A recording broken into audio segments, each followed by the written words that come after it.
इस पाकिस्तान का गंदुम अफगानिस्तान की आवाम इस्तेमाल कर रही है। बॉर्डर के ऊपर मेरी ड्यूटी नहीं है, लेकिन वहां से जाता है। इस पाकिस्तान की मईशत के ऊपर आज जो बोझ है, पाकिस्तान सिर्फ 22 करोड़ आवाम को नहीं पाल रहा। पाकिस्तान की मईशत जो है वो सिर्फ 22 करोड़ आवाम के ऊपर नहीं है। अफगानिस्तान की कितने करोड़ आबादी है? 3 करोड़, 3.5 करोड़, 3.5 करोड़ पूरे अफगानिस्तान की आबादी वो इस पाकिस्तान के खुराक, पाकिस्तान के तमाम वसाइल वो उनके लिए भी इस्तेमाल हो रहे हैं। वो पूरे अफगानिस्तान के 3.5 करोड़ अवाम के तमाम मसाइल का जो बोझ है वो भी पाकिस्तान पर है। आज जो महंगाई है उसकी वजह सिर्फ ये नहीं है कि बैनुल अक़वामी सतह पर जो तब्दीलियां हैं, जो कोरोना की वजह से मईशत पूरी दुनिया की मुतासिर हुई है, वो वजह है। ये 3.5 करोड़ अवाम का पूरा बोझ भी पाकिस्तान उठा रहा है। मुत्तहिदा कौमी मूवमेंट के वसीम अख्तर साहब ने मुझे मुतअद्दिद फ़ोन किए, क्योंकि मैं टेलीफोन अटेंड करने के बाद उनको मना करता। मैंने साथियों से मशवरा किया और जाहिर है कि वो उसी सिलसिले में उन्होंने फ़ोन किए, तो मैंने उनका फ़ोन अटेंड किया। और हमारे सारे साथियों ने कहा कि जब हम खुद इस बात के ख़िलाफ़ हैं कि जो लोग एपीसी कॉल कर रहे हैं उन्होंने अपना किरदार अदा नहीं किया वफाक में जब कोटा सिस्टम नाफिज किया गया। उन्होंने यहाँ के लोगों के मसाइल के ऊपर बात नहीं की। देखिए, पाकिस्तान के अंदर कराची वो शहर है जहाँ पूरे पाकिस्तान से इन्फ्लक्स रोजगार के लिए आता है। वफाक में आप बैठे हैं, आपके पास मिनिस्ट्रियाँ हैं, वफाक की कैबिनेट के अंदर आप बैठते हैं, आप वफाक के ऊपर दबाव डाल सकते थे, इसलिए कि आप वफाक में आपकी वजह से गवर्नमेंट चल रही है, आपके वोटों की वजह से चल रही है। आप कह सकते थे कि 6% सालाना इन्फ्लक्स पाकिस्तान से कराची की तरफ आता है। यहाँ का इंफ्रास्ट्रक्चर यूज कर रहे हैं, यहाँ जो पानी की हमें परेशानियां हैं वो इस इंफ्रास्ट्रक्चर यूज कर रहे हैं, बिजली चोरी करके तमाम कच्ची आबादियों में इस्तेमाल की जा रही है। तो क्या वफाक की जिम्मेदारी नहीं बनती कि जो एनएफसी अवार्ड के थ्रू सूबे को पैसा मिल रहा है और उसमें जो डेवलपमेंट कराची में की जा रही है उसके अलावा वफाक खुसूसी ग्रांट दे? क्या बैठकर वहां कोई जिम्मेदारी का मुजाहरा किया गया?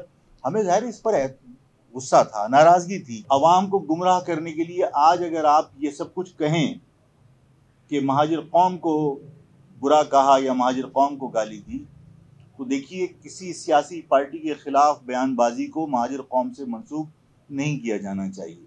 माजी में भी ये होता रहा है।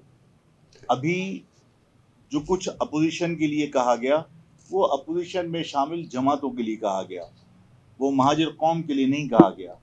महाजिर कौम के लिए कहा जाता तो आज आफाक अहमद भी यहाँ अपना रद्द-ए-अमल देता। इसलिए कि महाजिर कौम के खिलाफ किसी भी बेहूदगी को या किसी भी इश्ताल अंगेजी को या किसी भी तज़ीक को हम बर्दाश्त नहीं कर सकते।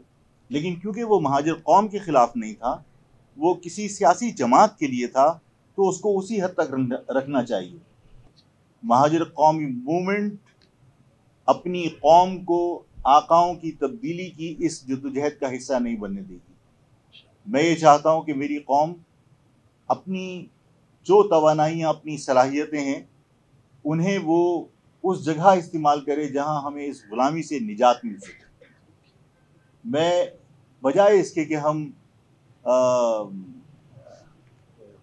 वज़ीर आला साहब को, मुराद अली शाह साहब को हम बुरा भला कहें कि साहब आपने अक़लियत कह दिया, उनकी तकरीर से तो हमें बहुत सारी चीज़ें सीखने का मौका मिला। उन्होंने हमारी रहनुमाई की, हमें उन्हें थैंक्स बोलना चाहिए। उन्होंने अपने साथ होने वाली नाइंसाफ़ी, वफाक के साथ जो उनका एतराज़ है कि वफाक उनके साथ ज़्यादती कर रहा है या वफाक जो सिंध का हक़ है वो नहीं दे रहा, तो उन्होंने ये कहा कि सिंध के लोगों के साथ या सूबे सिंध के साथ वफाक जो ज़्यादती कर रहा है, तो हम आज तक पाकिस्तान का हिस्सा हैं, हमें कुछ और सोचने पर मजबूर न करो। मैं अपने बुजुर्गों के बनाए हुए पाकिस्तान के खिलाफ तो नहीं जा सकता, लेकिन जाहिर है कि जब आप ये सोच सकते हैं, जब आप ये इजहार कर सकते हैं कि हमें अगर इस पाकिस्तान में हमारे साथ ज्यादती और हमें हुकूक ना मिले तो हम आज तो पाकिस्तान का हिस्सा, हमें कुछ और सोचने पर मजबूर ना किया जाए।